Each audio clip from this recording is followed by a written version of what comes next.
తిరిగి BCN news కి స్వాగతం. విద్యుత్ ఛార్జీల పెంపును నిరసిస్తూ వైసీపీ చేపట్టిన పోరుబాటులో భాగంగా మాజీ మంత్రి ఎమ్మెల్యే పెద్దిరెడ్డి రామచంద్రారెడ్డి, ఎంపీ పెద్దిరెడ్డి మిథున్ రెడ్డి ఆధ్వర్యంలో పొంగునూరులో నిరసన ర్యాలీ చేపట్టారు. ఈ నిరసన కార్యక్రమంలో భాగంగా వైఎస్సార్ విగ్రహం నుంచి విద్యుత్ శాఖ ఈఈ కార్యాలయం వరకు ర్యాలీ నిర్వహించారు. రాష్ట్రంలో ప్రజలపై ఇప్పటి వరకు 15,000 కోట్ల భారం మోపారని, వచ్చిన 6 నెలల్లోనే 2 సార్లు విద్యుత్ ఛార్జీలు పెంచారని మండిపడ్డారు.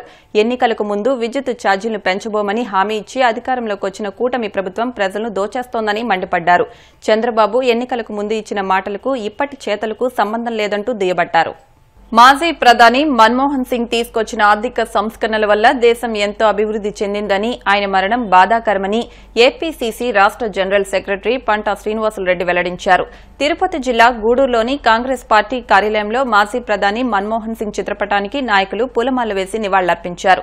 అనంతరం శ్రీనివాసులరెడ్డి మాట్లాడుతూ ప్రధానిగా మన్మోహన్ సింగ్ ఎన్నో సంస్కరణలు తీసుకొచ్చి దేశాభివృద్దికి కృషి చేశారని అన్నారు. ఆయన మృతికి ప్రగాఢ సంతాపం తెలియజేస్తున్నామని పేర్కొన్నారు. ఈ కార్యక్రమంలో పూల చంద్రశేఖర్, రావూరి బ్రహ్మయ్య, సుబ్బరామరాజు, వేమయ్య తదితరులు పాల్గొన్నారు.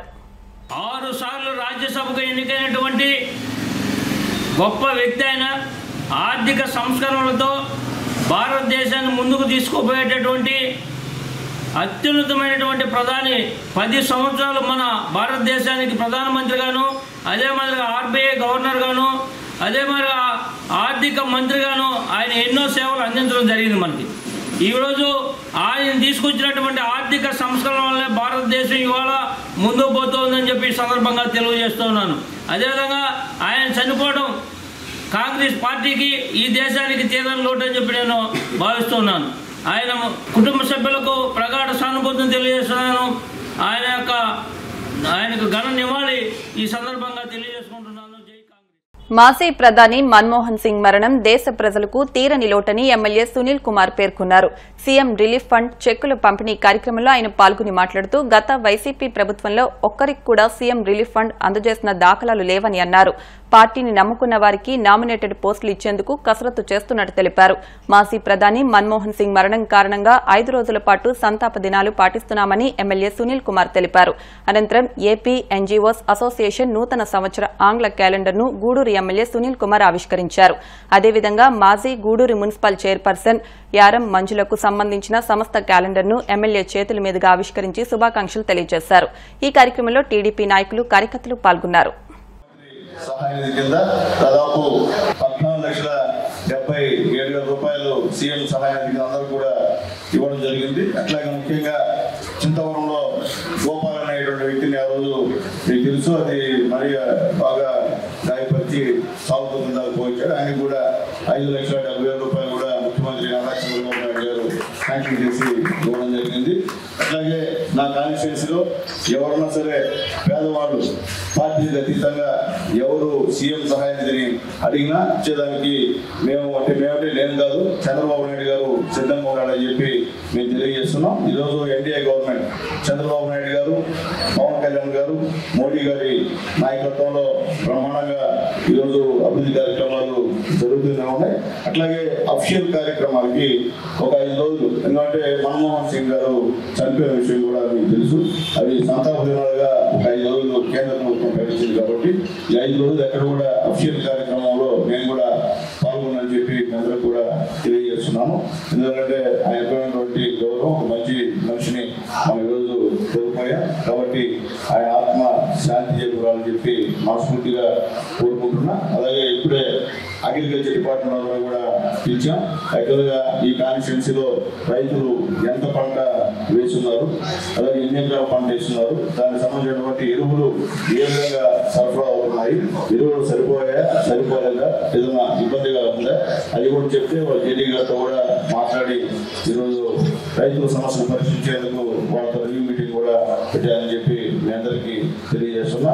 మీరు కూడా గ్రౌండ్ లెవెల్లో రైతులు ఎదుర్కొన్నటువంటి సమస్యలని ఖచ్చితంగా మా దృష్టికి తీసుకొస్తే మేము ఖచ్చితంగా కలెక్టర్ గారి దృష్టికి, అలాగే అవసరమైతే సీఎం గారి దృష్టికి, పవన్ కళ్యాణ్ దృష్టికి తీసుకెళ్తామని చెప్పి మీ అందరినీ ఏపీలో వైసీపీ నేతల నిరసనలపై కూటమి నాయకులు ఘాటుగా స్పందిస్తున్నారు. విశాఖ రుషికొండ ప్యాలెస్ గతంలో పెంచిన ఛార్జీలపై ముందుగా వైసీపీ నేతలు వివరణ ఇవ్వాలని విశాఖ బీజేపీ సీనియర్ నేత దిలీప్ రాజు ప్రశ్నించారు.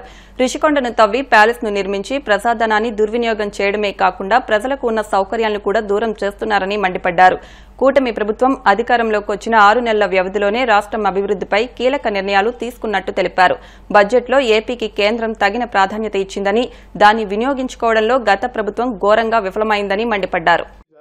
కేంద్ర ప్రభుత్వం రాష్ట్ర ప్రభుత్వంకి ఎంత సహకరించినా అవి దుర్వినియోగం అవటం వల్ల మన ఆంధ్ర రాష్ట్ర అభివృద్ధి కనబడటం లేదనేది నా అభిప్రాయం. 5 లక్షల కోట్లు పోలవరానికి మంజూరు చేస్తారా? భోగాపురం ఎయిర్పోర్ట్ కి సంబంధించిన నిధులు మంజూరు చేస్తారా? ఎన్ని ఫ్లైఓవర్స్ ఓపెన్ అయ్యాయి, ఎన్ని రోడ్స్ నిర్మాణం అయ్యాయి? మరి మీ మీడియా సాక్షిగా అంతా తెలిసిందే. తెలియందే ఉంది. మోదీ గారు ఎప్పుడూ కూడా ఆంధ్రప్రదేశ్కి మొండి చెయ్యి చూపించలేదు. గత 5 సంవత్సరాలు వీళ్ళు పెంచిన ట్యాక్సులు, వీళ్ళు పెంచిన కరెంటు ఛార్జీలు గుర్తులేవా? మరి గత ప్రభుత్వంకి కుటుంబ ప్రభుత్వం వచ్చే 6 నెలలు మాత్రమే అయింది. గత 5 సంవత్సరాలుగా జగన్ గారు చేసిన పరిపాలన ఏ విధంగా ఉందో మరి ప్రజలందరూ చూసే కదా ఆ 11 సీట్లు ఇచ్చారు. మళ్ళా కుటుంబ ప్రభుత్వం వచ్చి 6 నెలలు. ఈ 6 నెలల్లో 5 సంవత్సరాలు అతనికి అధికారం ఇచ్చినందుకు 25 సంవత్సరాలు వెనక్కి నెట్టాడు. ఈ 6 నెలల్లో ఆ 5 సంవత్సరాలు పోయినటువంటి లాస్ ని ఇప్పుడు భర్తీ వెంటనే చేయలేం కనుక నెమ్మదిగా కుటుంబ ప్రభుత్వం అనేది పట్టు బిగిస్తుంది.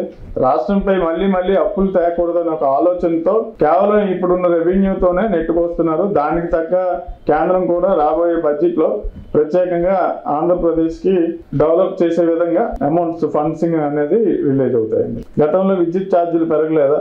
గతంలో విద్యుత్ ఛార్జీలు నమ్ముకోలేదా? వీళ్ళంతా టీటీడీని ధ్వంసం చేశారు. గుళ్ళని నానా రభస చేశారు. రెవెన్యూ ఏదైతే ఎండోమెంట్ తాలూకా సొమ్ము ఉందో తీసుకెళ్లి పాస్టులకి మొలాలకి ఇచ్చారు. అంతకన్నా అన్యాయమైన ప్రభుత్వం అయితే కుటుంబ ప్రభుత్వం కాదు. గత లోపాలన్నీ కప్పుకుంటూ ఈరోజు ఉప ముఖ్యమంత్రి మన పవన్ కళ్యాణ్ గారు మొన్న నెలలో ఒక సిపిన్ షీట్ చేశారు. ఇంకా అక్కడ ఉన్న ఆ తాలూకా ఛాయలు ఇంకా వైసీపీ ఛాయలు అనేది కుటుంబ ప్రభుత్వం వచ్చినా సరే వాళ్ళకి సంబంధించిన ఇంకా స్మగ్లింగ్ కానీ బియ్యం స్కామ్ కానీ ఇవన్నీ కూడా ఒక్కొక్కటి వెలికి చూస్తున్నాయి. మనం చూస్తున్నాం కదా.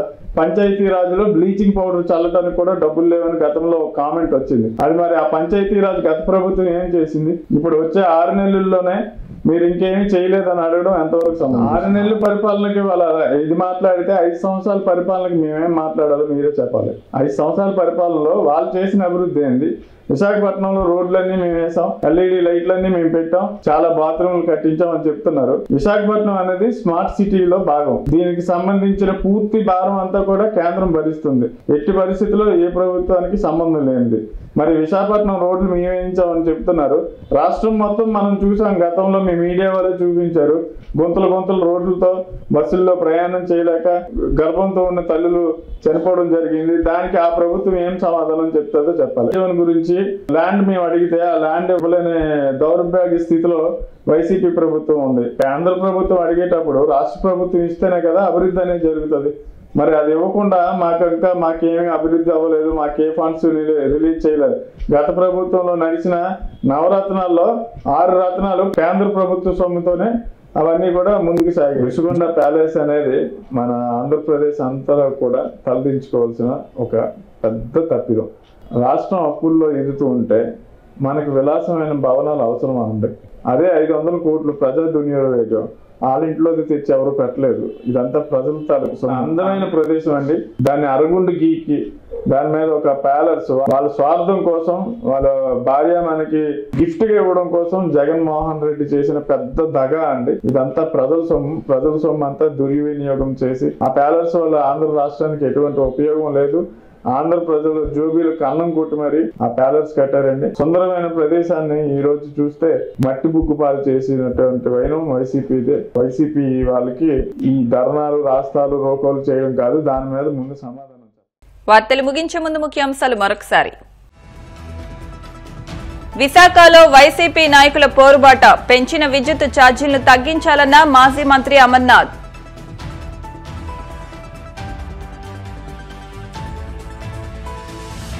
పెంచిన విద్యుత్ ఛార్జీలను ఉపసంహరించుకోండి. వైసీపీ ఆధ్వర్యంలో నర్సాపురంలో మాజీ ఎమ్మెల్యే ముదునూరి ఆందోళన.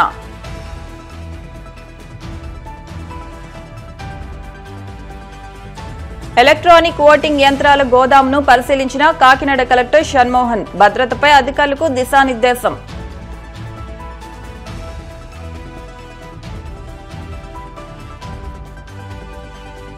విద్యుత్ ఛార్జీల పెంపును నిరసిస్తూ పొంగునూరులో నిరసన. ప్రజలపై వేసిన భారాన్ని ఉపసంహరించుకోవాలని ఎమ్మెల్యే పెద్దిరెడ్డి డిమాండ్. ఈ వార్తలు ఇంతటితో సమాప్తం. మరిన్ని వార్తల కోసం BCN digital YouTube channel, Facebook page ను ఫాలో అవ్వండి. అప్డేట్ వార్తల కోసం ప్లీజ్ సబ్స్క్రైబ్.